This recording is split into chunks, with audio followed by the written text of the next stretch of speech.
Com o avanço do Terceiro Reich pela Europa, guetos foram criados para reunir, isolar e deixar milhões de judeus morrerem de fome. Por trás dos altos muros e arames farpados havia sofrimento sem fim, assim como uma resistência fervorosa.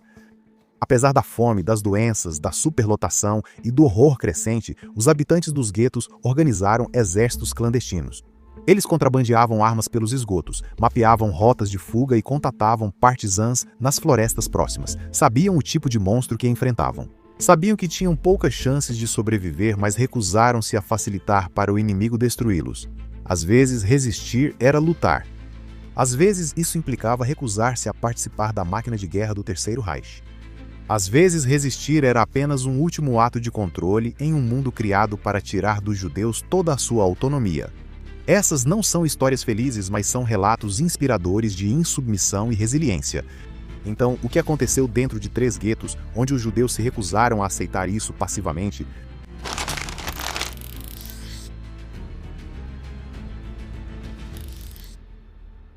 No gueto de Latva, o simples ato de sobreviver a cada dia exigia uma força inimaginável. 2.300 judeus foram amontoados em poucos quarteirões da cidade, vivendo de restos de pão.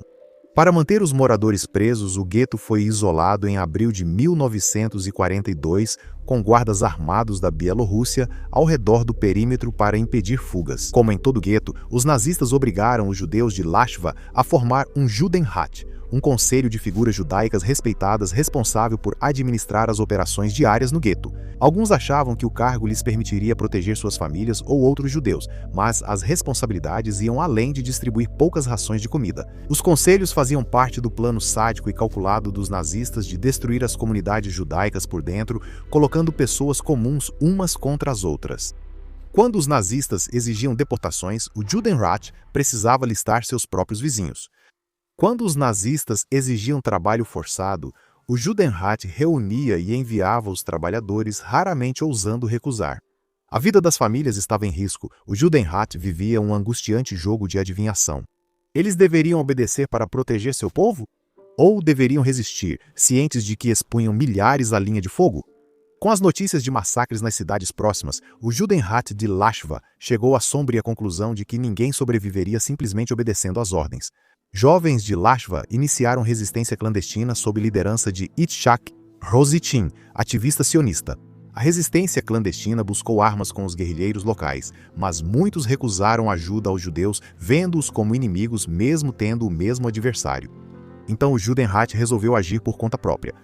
Liderados por Dov Lopatin, outro ex-líder sionista, eles contrabandearam machados, facas, barras de ferro e granadas, passando pelos guardas e escondendo-os em esconderijos. Os judeus de Latva estavam decididos a resistir, independentemente dos horrores futuros. No verão de 1942, esses horrores bateram à porta. Os judeus de Latva acordaram certa manhã e viram fazendeiros locais cavando enormes valas ao longo da margem do rio. Já haviam ouvido rumores de liquidações em guetos próximos. Ali estava a prova de sua liquidação iminente. A cova coletiva aberta diante deles. O pânico tomou conta do gueto. Rositin logo começou a planejar o levante. Mas Lopatin pediu cautela, decidido a descobrir o que os nazistas planejavam. Não eram boas notícias. O gueto estava prestes a ser liquidado e suas ruas esvaziadas à força. Milhares de judeus seriam deportados ou mortos a tiros. Os nazistas deram a Lopatin uma escolha terrível.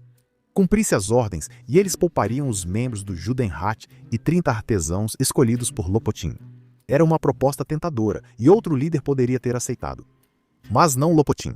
Ele voltou à resistência dizendo: ou todos sobrevivem ou todos perecem. Na manhã de 2 de setembro de 1942, os nazistas entraram em Latva, preparados para deportar ou exterminar toda a população judaica. À medida que os soldados avançavam, Lopatin incendiou a sede da Unhats. Esse foi o sinal. A resistência agiu. Membros do movimento clandestino incendiaram o gueto. As chamas destruíram prédios e a fumaça sufocava as ruas.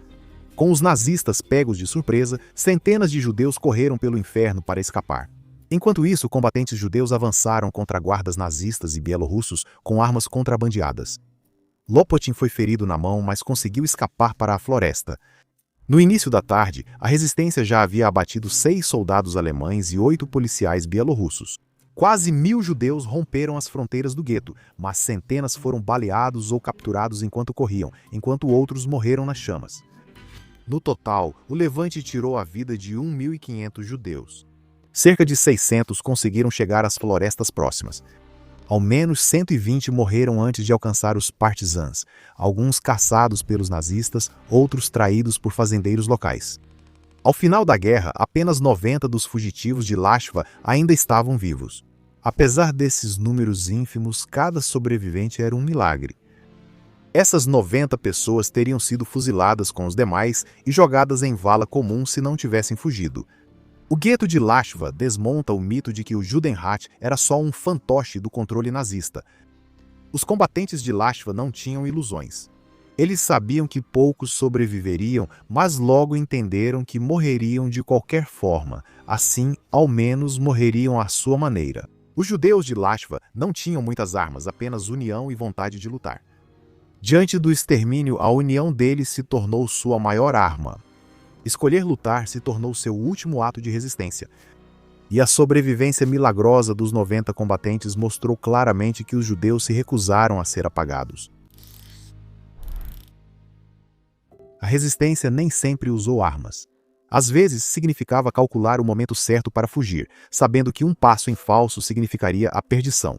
Os 2.400 judeus de Mir não eram estranhos aos horrores do Reich. Em julho de 1941, mal um mês após tomarem a cidade, soldados reuniram os membros mais proeminentes da cidade, a maioria judeus, e os fuzilaram em uma floresta próxima. A mensagem era clara: os nazistas assumiram o controle. Logo criaram o primeiro gueto em Mir, forçando milhares de judeus a se apertarem nas poucas casas que restaram após a invasão.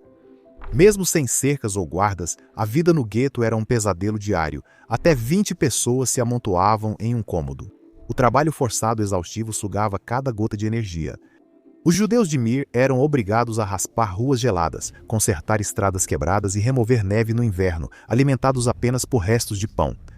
Mas isso era apenas uma pequena amostra da crueldade que ainda estava por vir. Em 5 de novembro de 1941, os nazistas ordenaram que os judeus de Mir entregassem uma quantia enorme de 250.000 rublos. 4 dias depois, eles arrastaram cerca de 1.500 judeus da cidade para fora de suas casas e os fuzilaram nas ruas, alegando que o resgate não havia sido pago. Em um dia, mais de 2/3 dos judeus de Mir foram mortos. Os sobreviventes mal tiveram tempo de lamentar antes que a polícia da Ordem Alemã, a Opo, chegasse à cidade. Eles administravam as áreas ocupadas e logo recrutaram policiais das aldeias bielorrussas próximas, ampliando o controle e o medo. Alguns membros de movimentos juvenis sionistas perceberam o que viria e sabiam que para ter ao menos uma chance de sobreviver, precisavam agir. Secretamente, eles organizaram uma resistência clandestina, mas os perigos estavam por toda parte, até ao lado. Guerrilheiros locais não judeus se negaram a ajudar os jovens combatentes judeus e alguns até os traíram. Diferente de Lashva, o Judenrat de Mir se opôs a uma revolta armada. Temiam que, se os nazistas descobrissem os rebeldes, os moradores do gueto pagariam com a vida. Ainda assim, o Judenrat não bloqueou a resistência. Eles tentaram subornar oficiais nazistas e bielorrussos locais com seus últimos objetos de valor, esperando proteger o gueto da destruição. Com vizinhos prontos para traí-los ao menor sinal de rebelião e a opressão nazista se apertando como um laço ao redor da cidade, os judeus de Mir não tinham base sólida para resistir. Mas o que eles tinham era uma arma secreta chamada Oswald Hufeisen. Hufeisen, judeu da Polônia Ocidental, chegou a Mir logo após as repressões de novembro. Ele usou seu alemão fluente para se passar por polonês de origem alemã e foi recrutado como tradutor pela polícia alemã para o chefe de polícia bielorrusso. Ele se misturava facilmente, brincando e bebendo com os colegas policiais. Secretamente, ele repassava informações à resistência judaica. Além de contrabandear informações, ele virou fornecedor secreto de armas do gueto. Hufeisen andava com um rifle no ombro, mas sempre acabava sem ele. Usando uma charrete como disfarce, ele contrabandeava rifles e munição, arriscando a vida a cada entrega. Mas seu ato mais ousado ainda estava por vir. Em maio de 1942, a população judaica de Mir havia caído de 2.400 para apenas 800 pessoas. Nazistas obrigaram os judeus restantes a entrar em um castelo abandonado fora da cidade, cercando-os com arame farpado e portões vigiados. Agora, além de presos, estavam totalmente isolados. O medo dominava o gueto como uma nuvem escura. Em junho, esse medo foi confirmado quando Rufeisen ouviu parte de uma conversa telefônica entre oficiais alemães. Os nazistas estavam planejando liquidar o gueto em 13 de agosto, deportando ou exterminando toda a população. A tensão e o terror tomaram conta do gueto.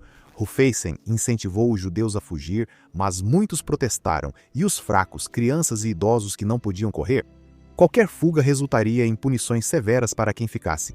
Desesperado, o Judenrat tentou comprar a segurança do gueto, subornando o prefeito bielorrusso e pedindo proteção. Tentaram subornar a polícia alemã, mas não adiantou.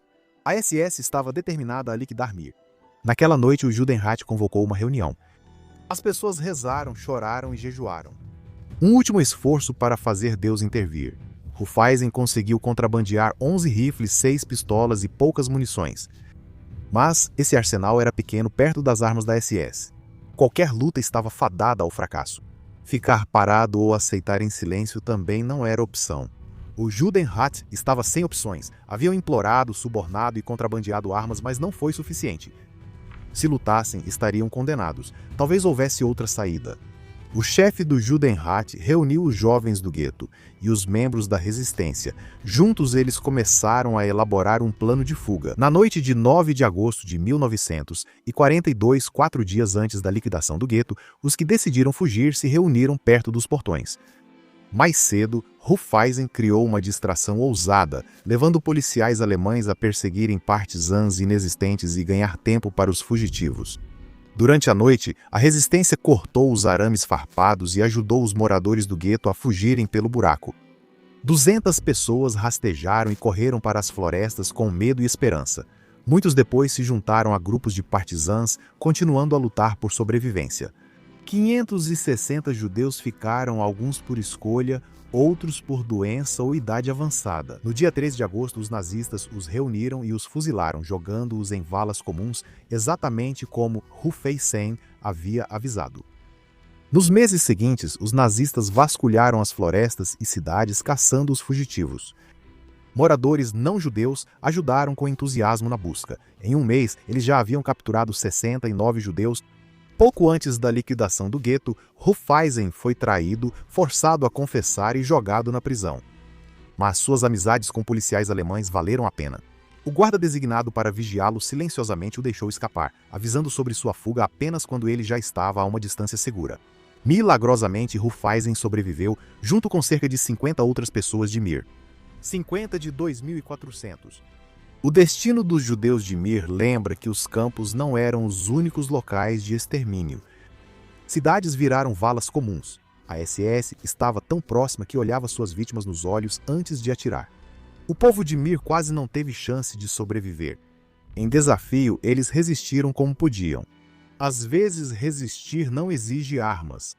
Às vezes, fugir é a atitude mais corajosa.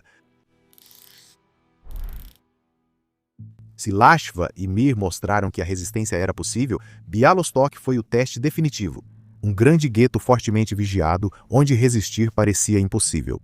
No gueto, 50.000 judeus eram forçados a trabalhar 12 horas diárias fabricando suprimentos de guerra e costurando uniformes, quase sem alimento. As pessoas definhavam à vista de todos, doentes, famintas e fracas demais para ficar em pé. Mesmo assim, o Judenrat e muitos no gueto mantinham uma esperança desesperada. Se eles provassem ser essenciais para o esforço de guerra, os nazistas talvez permitissem que sobrevivessem. Essa ilusão foi destruída em fevereiro de 1943 com as deportações. Em poucos dias, 10.000 homens, mulheres e crianças foram colocados em trens rumo ao campo de extermínio de Treblinka, enquanto centenas de doentes ou fracos demais eram mortos a tiros no local. Uma resistência judaica já atuava em Białystok, liderada por movimentos juvenis, mas amargas divergências dividiam os grupos. Alguns queriam lutar, apesar da dificuldade em conseguir armas. Outros achavam que era melhor fugir e se unir aos guerrilheiros nas florestas. Sem opções, tiveram dificuldade em formar uma estratégia unificada e as divisões aumentaram após as deportações de fevereiro. Muitos se sentiram traídos e frustrados pela inação da resistência diante das deportações. Enquanto isso, o Judenrat ainda acreditava que a produtividade salvaria os habitantes restantes de Białystok. A resistência tinha um acordo frágil com o Judenrat. Eles só se revoltariam se ficasse claro que os nazistas queriam eliminar todo o gueto. Sabiam, porém, que não podiam apenas esperar o Terceiro Reich chegar. O que podiam fazer quando lutar era inútil e fugir impossível. Em julho de 1943, a pressão chegou ao limite quando rumores de uma liquidação iminente chegaram a Bialystok. O Judenrat, enganado pelo aumento nos pedidos de produção, tranquilizou os habitantes, mas só a resistência clandestina sabia a verdade. A hora de agir havia chegado. Poucos meses antes, os habitantes do gueto de Varsóvia haviam organizado uma resistência condenada, mas surpreendentemente feroz, chocando os soldados que haviam invadido o gueto com tanques. As SS levaram quase um mês para sufocar o levante, um tempo surpreendente para combatentes famintos resistirem a um exército, já que países inteiros caíram em dias ou semanas.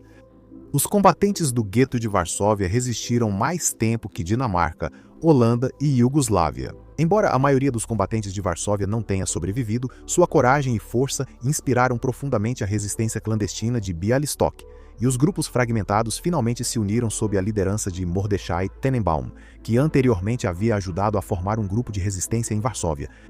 Ele não estava em Varsóvia durante o levante e queria que os alemães pagassem caro em Bialystok. Infelizmente, o exemplo de Varsóvia serviu para ambos os lados. Inspirou a resistência, mas também mostrou aos alemães como prever e sufocar uma revolta. Em 15 de agosto de 1943, a Gestapo avisou ao chefe do Judenrat que os trabalhadores do gueto seriam levados para trabalhar em Lublin no dia seguinte. Chocado, mas confiando na ordem, ele não avisou a resistência. Às 2 da manhã, na manhã seguinte, a resistência encontrou o gueto cercado por soldados e veículos blindados. Correram para elaborar um plano.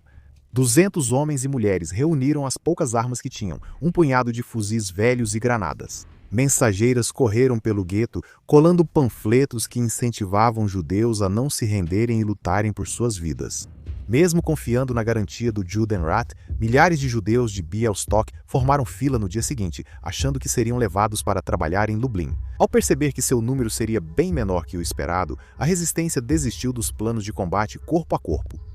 Ao invés disso, eles lançaram granadas. A resistência foi quase toda eliminada na primeira manhã, apesar dos combates durarem dias. 72 combatentes resistiram em um bunker sob o gueto, mas foram descobertos, retirados e executados. Antes de ser capturado, o líder Tenenbaum e seu braço direito se suicidaram. Apesar das grandes perdas, mais de 100 judeus escaparam, fugindo para as florestas e unindo-se a grupos de partisãs. Entre eles estava Heike Grossmann, que ajudou a organizar movimentos de resistência em Vilna, Varsóvia e Bialystok. Heike negociou com o chefe do Judenrat em Białystok e o convenceu a ignorar a organização do movimento clandestino. Ele foi um dos poucos sobreviventes de Białystok e ela passou o resto da vida servindo ao povo judeu. Mas o levante e a história de Heike Grossmann mostram que a resistência era possível mesmo em lugares projetados para esmagar qualquer esperança de rebelião. Apesar de suas escolhas impossíveis e duras divergências, grupos rivais conseguiram unir seus recursos e coordenar um levante. Os combatentes de Bialystok sabiam das poucas chances, mas escolheram resistir, recusando-se a se submeter à aniquilação. Em toda a Europa, judeus enfrentavam chances mínimas, consumidos pela fome, cansaço, doença e desespero. Tinham poucas opções. Seus vizinhos os traíram, seus companheiros de resistência os abandonaram. E ainda assim, mesmo presos dentro de uma máquina projetada para aniquilá-los, eles resistiram, armados e desarmados, individual e coletivamente. Eles planejaram, organizaram, acumularam armas. Eles não podiam controlar o resultado, mas podiam controlar sua resposta. A história deles continua sendo um exemplo e uma inspiração para todos nós.